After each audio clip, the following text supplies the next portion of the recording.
लेके आएँ। अगर आप पाकिस्तान से वीज़ा लेके आते हैं तो उसका फ़ायदा ये होगा, जब कहीं भी आप जॉब ढूँढने के लिए जाएँगे तो आपको ईज़िली जॉब मिल जाती है। जैसे वो कॉन्ट्रैक्ट आपको देंगे तो वो कॉन्ट्रैक्ट आपने साथ लगा के इमिग्रेशन के ऑफ़िस में जमा कराना है। इवन जब आपको जो काम देगा बंदा, वही आपके लिए सारा कुछ अरेंज कर देता है।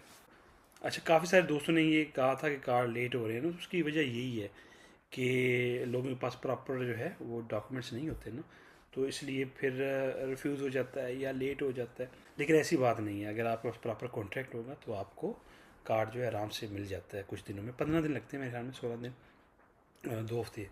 तो कार्ड जो है वो आपको मिल जाता है। मैं सबको यही कहूँगा, जो लोग पाकिस्तान से इंडिया, बांग्लादेश वगैरह से आना चाहते हैं, तो वीज़ा लेके आप आएँ। विज़िट वीज़ा भी आपको मिल जाए तुर्की का तो वो भी अच्छा है। और उस पे आप जब आएंगे तो यहाँ पे आपने आके